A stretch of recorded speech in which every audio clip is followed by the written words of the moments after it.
On today's episode of the Gripe Session, we are tackling a topic that I've heard recently on a number of podcasts about professional photos in real estate. Good, bad, or indifferent? It's Gripe Session time with your host, George Wanaka. It's about nothing. Discussing everything from real estate, current events, a little bit of everything, and the annoying little things that just tick you off. You can't handle the truth. What? You didn't know? Here's your host, George Wanaka. Your ass better call somebody. Hey there. Welcome to the Gripe Session for today. I am your host. My name is George Wanaka. I am a realtor in Staten Island, New York. I am also a certified appraiser, as well as a mortgage broker, as well as certified instructor. But now that we got all that out of the way, I wanted to welcome you to today's episode of the Gripe Session.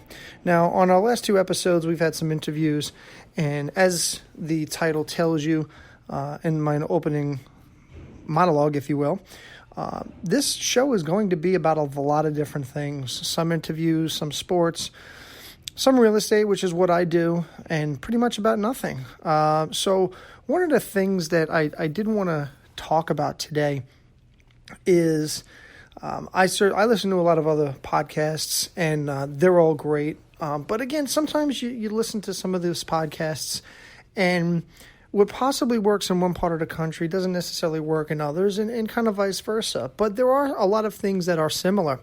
Now, one of the things recently that I've been hearing a lot about, and I have different feelings on, is professional photography when you're signing up a listing. Now, there is a thought process that does state that professional photos are a way of selling a listing. Well, there are a lot of ways to sell an individual listing, not just necessarily photos, is part of my argument. And I'm sitting in a hotel room and they're banging outside. Don't they understand the Gripe Session is being recorded here today? Oh, my Lord. But anyway, I digress.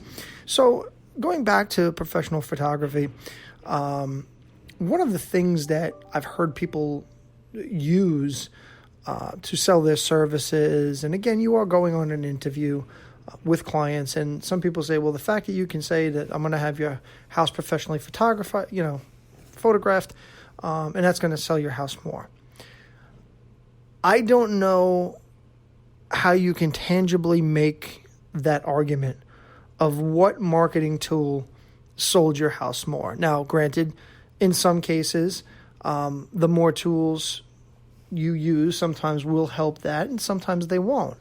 Again, it depends a lot on the price. It depends a lot on the property. It depends on the area. It depends on a lot of different factors. But today we're talking about photography. Now, I've heard that argument for years in regards to professional photography, and I've especially heard more of it as our camera phones have gotten much better at taking photos. Some people I've heard it from are my colleagues in the industry. Some people I've heard it from professional photographers as well. And I'm kind of not completely in favor of that. And part of the reason that I'm not in favor of it is I've dealt with buyers before, a lot of times as well. Although I am primary listing agent, I do deal with buyers. And I have taken buyers to a piece of property.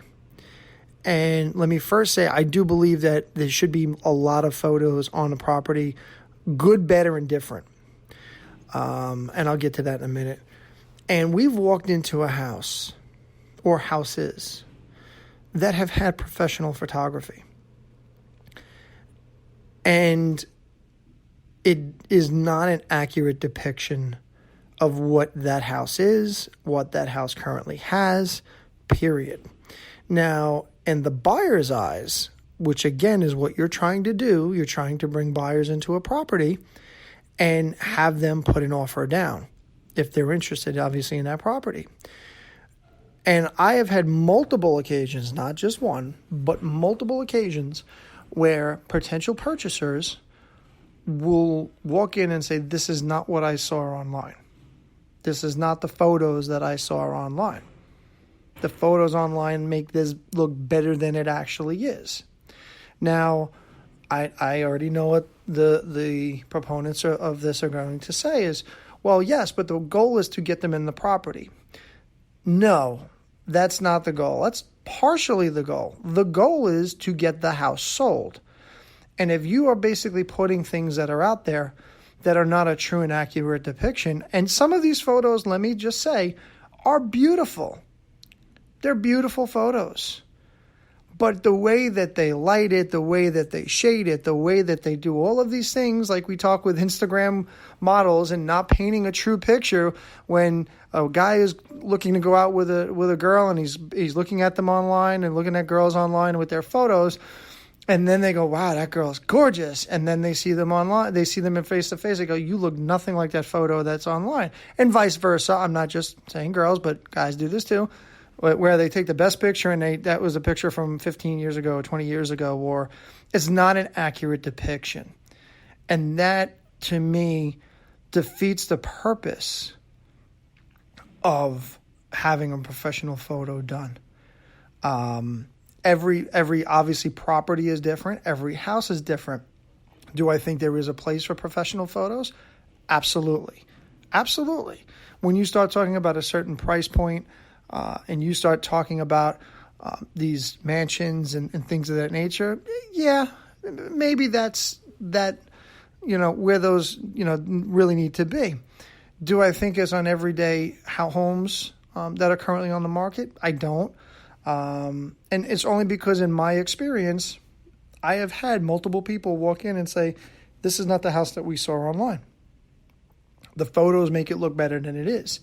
And it defeats that purpose of getting somebody to place an offer on the property. So that's what I do for a living, boys and girls. I try to get people from point A to point B. And if they're interested in looking at a house, to get them to put an offer on that individualized house or help them find the home, whether it's one home, another home, or never. I have never, in 26 years of being in this business, never seen a person put an offer on a property based on the photos or the professional photos that were taken on that listing. Now, that's going to open up the floodgates with people. Well, I have, and that's fine. It may work for some people, but part of what I like to do is to give the counter argument or the counter proposal from it, where, again, if you think about it, the purpose is to get the property sold, not just to get people in it, but to get the property sold. And if the picture that you're painting is not getting the property sold, but it looks really good, your client doesn't get to move. The buyer doesn't come in and get to move to that place. And more importantly, you as an agent don't get paid a commission. So all three of those things don't happen. Now, I'm not blaming the professional photos for that to be done. But at the end of the day, part of what social media tells us, or the lessons that social media tells us, is to be real, right? I know a lot of people through social media, and I've been following them for years. Again, friends of mine, Dustin Brome, Jason Frazier, Chelsea Pites, Bucky Beeman, Shannon Milligan, Rick Gonzalez. These are all people I saw online, okay? And when I met these people face-to-face, hung out with them, they were the same people that they were online. Now, why am I talking about that in relation to photos, George? I mean, that's kind of stupid, wouldn't you think? Not necessarily, because it actually proves my point, which is, and now my computer's going off, if you're real online and you're that person, you're being your real self. You're not being some fake person and go, oh, my nails have to be done and my makeup has to be done for me to go on video and that kind of stuff. And everything that we're being taught nowadays, whether it's Gary Vee or whether it's anybody else that's out there, and they're saying, be your real self. Let people know who you really are, right? So when they go up to you and they meet you, they go, man, that's the same guy that I listen to. It's the same guy. I watch his videos. He's the same person. He's that real guy, right? Which some people like and some people don't, and that's fine. But at the end of the day, Social media and every marketing thing that we do nowadays shows us to be real. Yet, we want to paint a picture with professional photography. In some cases, that's not a true depiction of how that house really is. So let that soak in there a little bit and factor it. And listen, I love to hear people comment to me, George, I don't agree with you. I think it's wrong. I think you're full of, hey, listen, I might think you're full of crap. How about that? Please tell me. I'm always open to starting a discussion on things like this. Okay? Because again, I don't claim to be I know it all. Do I have a lot of experience being in this business for a while? I do. Do I have the experience of my dad, preaching to me over the course of my life, for lack of a better term? Yeah, I do. That doesn't mean I know it all. This podcast is a perfect example of not saying I know it all. I don't. But this is something that's a goal. I'm adapting every day, whether in business, in life. I'm an adapter. I'm going to survive one way or the other. So some of these things come out, and while I use my experience, I look to see where are we going as a market, as a business, as a, just in general. As a society, what's the next step? So that's where I'm coming out with this today. And please, if you don't agree with me, I'd love to hear from you just as much as if you do agree with me. I'm not a guy that just wants to hear my own self-talk, although my wife might think so, but I'm not that guy. I want to hear what you have to say. I want to hear if you think I'm full of crap. Please let me know. You can always email me at george@searchstatenisland.com. And as always, please feel free to visit my Instagram account at gswanica and at Search Staten Island. I have a Facebook page, George S. Wanica Search Staten Island. Find me on every social media. I'm also on Snapchat. I'm also on Twitter. Guys, as the expression goes, if you can't find me, GTS. And if you don't know what that means, it means Google that shit. I'm the easiest guy in the world to find if you're looking for me. So that being said, guys, girls, that's all I got for today. So I want to thank you for tuning in again to the podcast. We are going to have some more guests coming up very shortly. We're in the process of working on some scheduling issues. So stay tuned. I appreciate the fact that you guys are all listening. It means very much to me. Also, do me a big favor. Besides subscribing to this podcast, if you're listening on iTunes, do me a favor. Do me a real big solid. I really appreciate it. If you can, rate and review also on iTunes. It helps out with the search results. Let other people see what's going on. And again, as always, I promise to have fun. I promise to, if you send me some letters or emails in regards to what you guys think of this, I promise I'll read some of them on here the next time. And that's being it. I'm about to get out of here. I got some things to do, places to go, people to see. Do something nice for somebody you wouldn't normally do. And you guys keep smiling, and we'll talk to you soon. Have a great day, guys. Thanks for listening to the Gripe Session. Please follow us on YouTube, Facebook, and Instagram.